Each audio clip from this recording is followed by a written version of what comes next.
بالغيب ويقيمون الصلاة ومما رزقناهم ينفقون الذين يؤمنون بما أنزل إليك وما أنزل من قبلك وبالآخرة هم يوقنون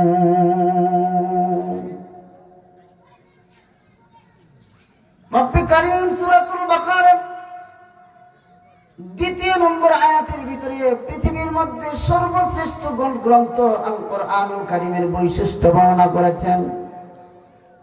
পৃথিবীর মধ্যে আল্লাহ তাআলা 104 খানা আসমানি কিতাব আল্লাহ তাআলা এক একজন নবীর উপরে আল্লাহ তাআলা অবতীর্ণ করেছেন। তার মধ্যে সর্বশ্রেষ্ঠ গ্রন্থের নাম কি? জোরে বলতে হবে, কি নাম? পৃথিবীতে যতগুলো আল্লাহ কর্তৃক যতগুলো প্রেরিত গ্রন্থ আছে তার মধ্যে শ্রেষ্ঠতম গ্রন্থের নাম হলো আল কোরআন।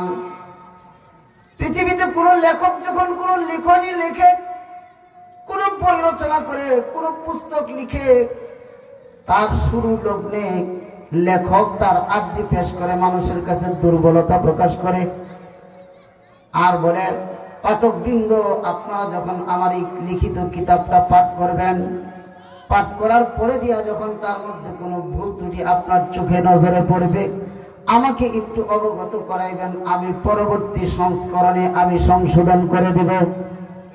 ঠিক কিনা? বলে কি বলে না? আমার আল্লাহ বলেন, ওহে দুনিয়ার মানুষ, আমি আল্লাহ রাব্বুল আলামিন 104 খানা গ্রন্থ আমি আল্লাহ তাআলা পৃথিবীর মধ্যে নাযিল করছি। একটা গ্রন্থের ব্যাপারেও আমার পক্ষ থেকে এমন কোন নির্দেশনা নাই, এমন কোন নির্দেশিকা নাই, এমন কোন উযর নাই, এমন কোন আরজি আমি লিখি নাই। একমাত্র শ্রেষ্ঠতম কোরআনুল কারীমের জন্য আমি একটা ঘোষণা দিয়ে দিয়েছি, যালিকাল কিতাবু লা রাইবা ফীহি।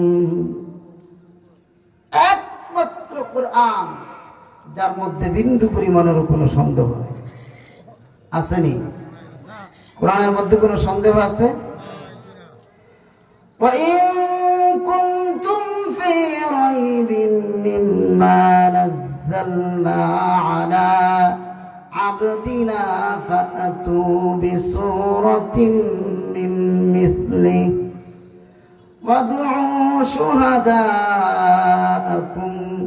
من دون الله إن كنتم صادقين। আল্লাহ বলেন, আমার এই কিতাবের ব্যাপারে যদি তোমাদের কোনো সন্দেহ থাকে তাহলে কোনো একটা সূরা তোমরা বানায়া আমার একটু দেখাও। ফাতু বিসূরাতিন মিন মিসলিহি। পারবে? কথা বলেন, পারবে? রবীন্দ্রনাথ ঠাকুর আমাদের দেশে, দেশ ও জাতির জন্য, বাঙালি জাতির জন্য বহু রচনা করে, বহু কবিতা আবৃত্তি করে, বহু গদ্য পদ্য আবিষ্কার করে আমাদের জন্য উপহার দিয়ে গেছেন। ঠিক কিনা? এখন যদি বর্তমান যুগের কোন দার্শনিক, কোন পণ্ডিত, কোন লেখক সে যদি বলে হুবহু রবীন্দ্রনাথ ঠাকুরের লেখনীর উপর ভিত্তি করে আমি একটা কবিতা আবৃত্তি করব, পারবে কি পারবে না? পারবে? পারবে কি পারবে না?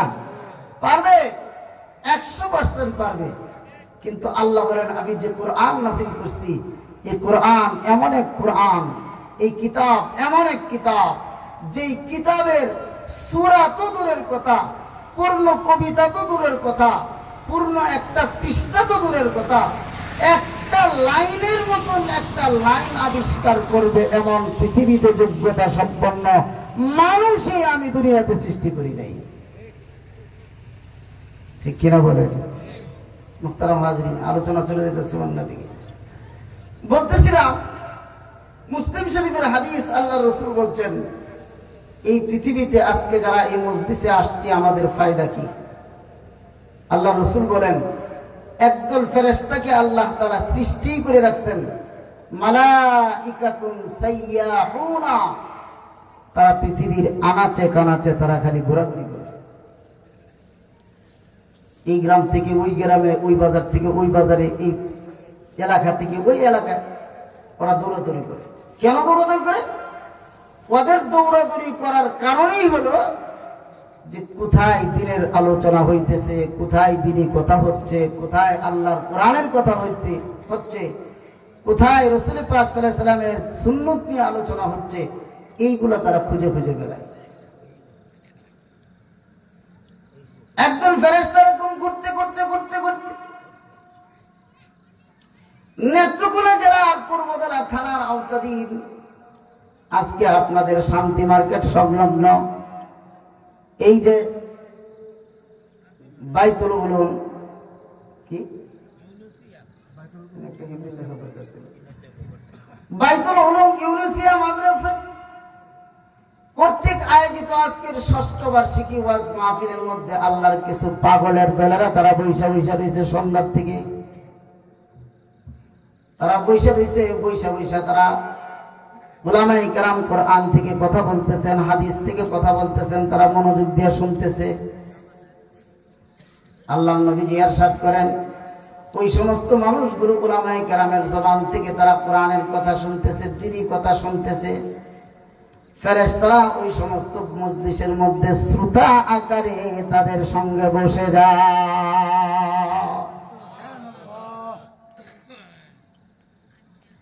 মজলিস শেষ,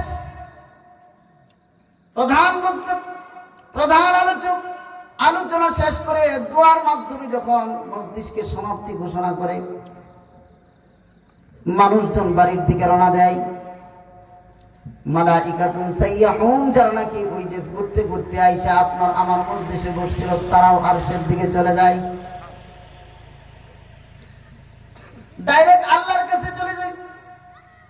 রাস্তায় আল্লাহ তাআলা তাদেরকে জিজ্ঞেস করে, ওরে আমার ফেরেশতারা, তোমরা কোথায় গিয়েছিলা? আপনারা বলেন তো দেখি, আল্লাহ তাআলা ফেরেশতারা কোথায় গিয়েছিল আল্লাহ জানে কি জানে না? জোরে বলতে হবে, জানে কি জানে না? আলিমুল গায়বি ওয়াশ শাহাদাতি ফায়ুনাব্বিউকুম বিমা কুনতুম তা'মালুন। আল্লাহ তাআলা হলেন আলিমুল গায়ব, দৃশ্যটাও দেখেন ও দৃশ্যটাও দেখেন। যেটা আল্লাহর সামনে ঘটে সেটাও জানেন, যেটা আল্লাহর সামনে ঘটে না আড়ালে ঘটে সেটাও আল্লাহ দেখেন। তার নাম হলো আল্লাহ। জিজ্ঞেস করা হবে, ফেরেশতারা তোমরা কোথায় গিয়েছিলাম? ফেরেশতারা আল্লাহ তাআলার কাছে জবাব দিবে, ওগো আল্লাহ, নেত্রকোনা জেলার পূর্বতলা থানার আওতাধীন শান্তি মার্কেট নামে মার্কেটের আশেপাশে একটা মজলিস হচ্ছিল, সেখানে গেছিলাম। তোমার কিছু পাগলের দলেরা সেখানে বৈশা রয়েছে, তাদের সাথে একটু বৈশার সময় দিয়ে আসছি। ফেরেশতাদেরকে আল্লাহ তাআলা জিজ্ঞেস করবেন, ওগো আমার ফেরেশতারা, তোমরা তাদেরকে কি চাইতে দেখছো? তারা কি চায়? ফামা ইয়াসআলুন, কি চায় তারা?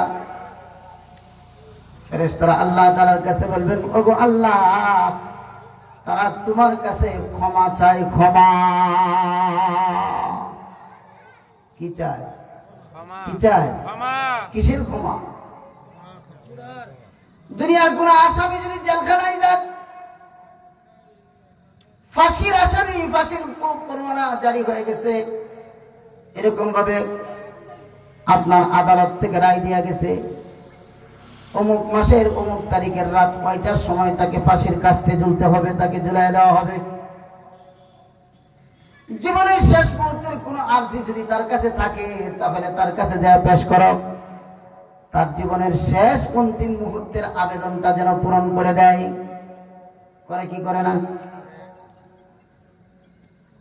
দুনিয়ার আসামিরা তখন কেউ হয়তো জানের মায়ায়, বিবি বাল বাচ্চার মায়ায়, সন্তান সন্ততিদের মায়ায়, সম্পদ সম্পত্তির এরকম মায়া করে সে রাষ্ট্রপতির কাছে প্রাণ ভিক্ষা চায়। চায় কি চায় না? কিসের জন্য চায়? মন্ত্রী মহোদয়, রাষ্ট্রপতি মহোদয়, আপনার কাছে আমি সবিনয় অনুরোধ করছি, বিনীত আবেদন জানাচ্ছি, আমার নাবালেগ ছোট ছোট দুইটা সন্তান আছে, দুইটা সন্তানের চেহারার দিকে তাকায়া হলেও আমাকে ফাঁসির থেকে বাঁচায়া দেন। এটা দেখো মাফ চাওয়া, ক্ষমা চাওয়া। আল্লাহ তাআলার ফেরেশতা বলেন, ওরা তোমার কাছে মাফ চাই। কিসের থেকে মাফ চাই? আল্লাহ জাহান্নাম থেকে মাফ চাই, জাহান্নামের আগুন থেকে মাফ চাই, ক্ষমা